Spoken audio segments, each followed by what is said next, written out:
ಮಾಡೋಣ ನಾವು ಯಾವ್ದಂದ್ರೆ ವಿದ್ಯುತ್ ಲೇಪನ. ಯಾವ ಪ್ರಯೋಗ? ವಿದ್ಯುತ್ ಲೇಪನ ಮಾಡ್ಬೇಕಾಗಿತ್ತಂದ್ರೆ ನಮಗೆ ಸರಳ ವಿದ್ಯುತ್ ಮಂಡಲ ಬೇಕು. ಆ ಸರಳ ವಿದ್ಯುತ್ ಮಂಡಲ ಜೊತೆಗೆ ಎರಡು ತಾಮ್ರದ ಪಟ್ಟಿಗಳು ಬೇಕು. ಎರಡು ತಾಮ್ರದ ಪಟ್ಟಿ, ಅದ್ರ ಜೊತೆಗೆ ಏನ್ ಬೇಕಂದ್ರೆ ತಾಮ್ರದ ಸಲ್ಫೇಟ್ ದ್ರಾವಣ ಬೇಕು.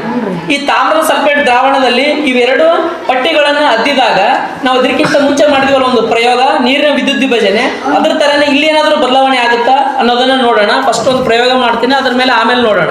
ಪಟ್ಟಿಗಳನ್ನ ಮುಳುಗಿಸ್ತಾ ಇದ್ದೀನಿ ನೋಡ್ರಿ. ಇವಾಗ ಒಂದು ನಿಮಿಷ ಇಷ್ಟೇ ಅಬ್ಸರ್ವೇಷನ್ ಮಾಡೋಣ. ಮಾಡಿದಾಗ ಏನಾದ್ರೂ ಬದಲಾವಣೆ ಆಗುತ್ತಾ ನೋಡೋಣ.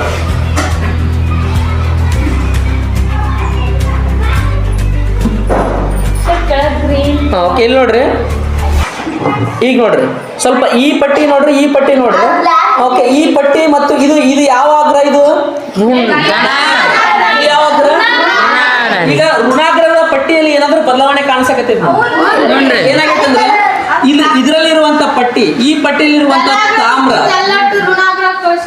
ಓಕೆ, ಯಾಕೆ ಈ ರೀತಿ ಆಗ್ತದೆ ಅಂತ ಹೇಳ್ತೀನಿ ನೋಡ್ರಿ. ಇದರಲ್ಲಿರುವಂತ ವೈಜ್ಞಾನಿಕ ಕಾರಣ ಇದಲ್ಲ.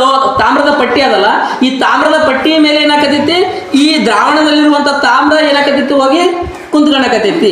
ಇದನ್ನ ನಾವ್ ಏನಂತ ಕರ್ತೀವಿ ಅಂದ್ರೆ ವಿದ್ಯುತ್ ಲೇಪನ. ಏನಂತ ಕರ್ತೀವಿ? ವಿದ್ಯುತ್ ಲೇಪನ. ಅಂದ್ರೆ ಯಾವುದೇ ಒಂದು ಲೋಹದ ಪಟ್ಟಿ ಮೇಲೆ ಇನ್ನೊಂದು ಲೋಹವನ್ನು ಲೇಪನ ಮಾಡುವುದು. ಎದರಿಂದ ಲೇಪನ ಮಾಡಕತ್ತೀವಿ ನಾವು? ಯಾವ್ದ್ರ ಸಹಾಯದಿಂದ ಮಾಡಕತ್ತೀವಿ? ವಿದ್ಯುತ್ ಪ್ರವಾಹ.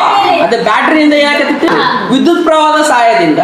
ನೋಡ್ರಿ, ವಿದ್ಯುತ್ ಪ್ರವಾಹದ ಸಹಾಯದಿಂದ ಒಂದು ಲೋಹದ ಮೇಲೆ ಇನ್ನೊಂದು ಲೋಹವನ್ನು ಲೇಪನ ಮಾಡುವುದಕ್ಕೆ ನಾವು ಏನಂತ ಕರ್ತೀವಿ ಅಂದ್ರೆ ವಿದ್ಯುತ್ ಲೇಪನ. ಹೌದಾ?